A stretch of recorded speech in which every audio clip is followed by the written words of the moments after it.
I'm out at a house that we're looking at potentially making an offer on, but I thought this would be a really good one to show why I would make an offer on something versus why I wouldn't make an offer on something. And it always comes down to number one for me is like foundation issues are always the biggest thing that I don't want to deal with. And this house has lots of them. So I thought I'd point out all the different types of foundation issues that I've seen here. Okay, so number one, walking up the stairs, here's a major sign that you've got some sort of a soil issue going on underneath. And you know, these are the steps, so they're not directly attached to the house, but it's a good indicator that there's movement in the soil around here. So these steps would have to be completely torn out and worked on. So let's keep going up. You'll see here they've attempted to buckle it together with some metal fasteners. All that just lets you know that it's a big deal going on. Walking up to the house, same here. You can instantly see, it's probably hard in the video, you can see a slant right here, but going through the door, the number one thing that you'll all notice in this house is right away, it's just the slope. And then walking in, this is a really dramatic break in the wall, which lets you know, like, and I always tell people, if you look for odd cracking in the wall, then you'll know that you potentially have a foundation issue. So this is a really good example of shearing drywall when there's a foundation issue. So the foundation's settling and it's causing the force to go ahead and crack that out. Another good sign right up here is just a random crack down the ceiling. So that force on that wall over there is causing the pull to that far corner over here, which is causing this to shear away that way and break. Little telltale signs when you're going through this doorway. If I were to put a finger right there, it slopes slightly like this. So you can kind of tell there. Over here, you'll notice right here around the window seals, because those are weak points in a house where the framing goes in, is another really good sign. So this house is just full of really good signs of foundation issues. So for me, things like this would just let me know this isn't a house that I'm really willing to deal with and buy because of all the different issues going on with it. And once you have a house with a foundation issue, you always have to disclose that it has a foundation issue. And this one right here, right next to window up high, is pretty much the first sign that you'll see in a house that has a foundation issue. You start to get that cracking around there, and a cracking down around here, around these window seals. Those are all non-normal cracking. Drywall does not typically get put together like that. So that's a shear load that's being placed on the wall. So that's something that you would not want to deal with. It's really nice to be able to see something like this, because this is what happens in a house that settles away from its main framing. This just happens to be an undrywalled area where they framed in a door, but you can see the movement right along here where it gets narrow.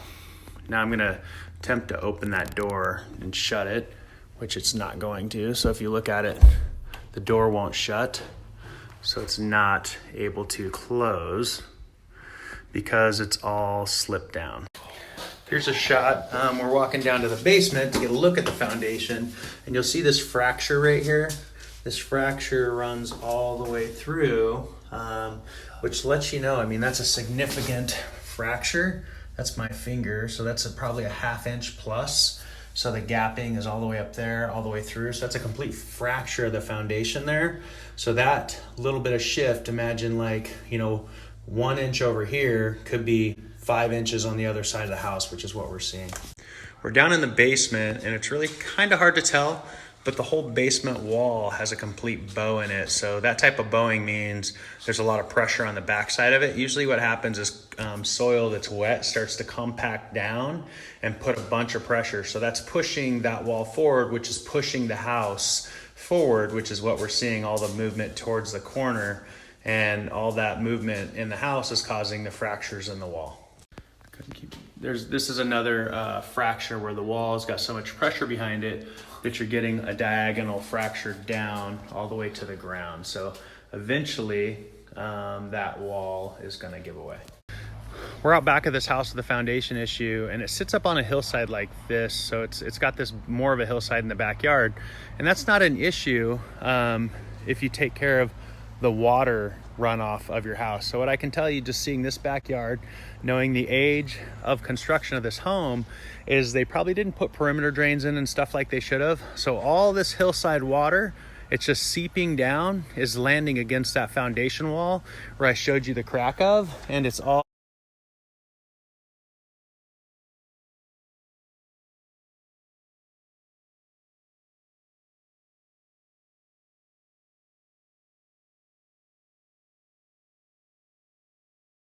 the sidewalks completely settled down too. So all that pressure is just now compacting against the wall. And in modern day foundation building, you have things like perimeter drains, you have gravel that's put against the foundation wall to keep dirt from settling, as well as allowing it to drain off in different directions. So this house has got a lot of issues. It's definitely a no-go for us. We probably wouldn't offer anything on it unless it were a lot and we could tear it down. Well, just got out of the foundation no-go house. So that was actually a great example of multiple situations as to why you try to steer away from a house with a foundation issue.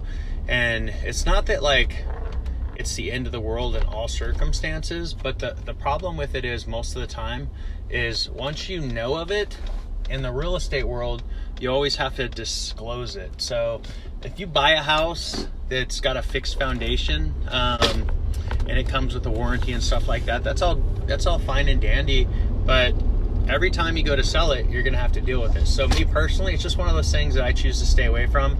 That house that we just saw back there, I would never buy in a million years based off of all the foundation issues that I saw with it. I mean, it's like the whole house is like sinking, and it would cost, I couldn't even imagine. I mean, it would probably cost $150,000 in pier work just to work on that. So at that point, you know, what's your cost versus benefit? You know, you spend that much money on the house just to say you got the house, and then to spend that much money on the foundation to get it repaired, you're really not going to be money ahead. So to me, like, I was like, if I were to buy that, I would only buy it as a lot to tear that place down and actually rebuild it the right way, so it could be a good house down the road, because great area, met all of our criteria, you know, great area, good cost per square foot. And it's like one of those things, you're like, everything, it's looking good, it's looking good, it's looking good. And then you get there, you walk up the steps, and you're doing your screening of the outside, and you're like, it's got this foundation issue. So it's like so close, but then in the end, no go.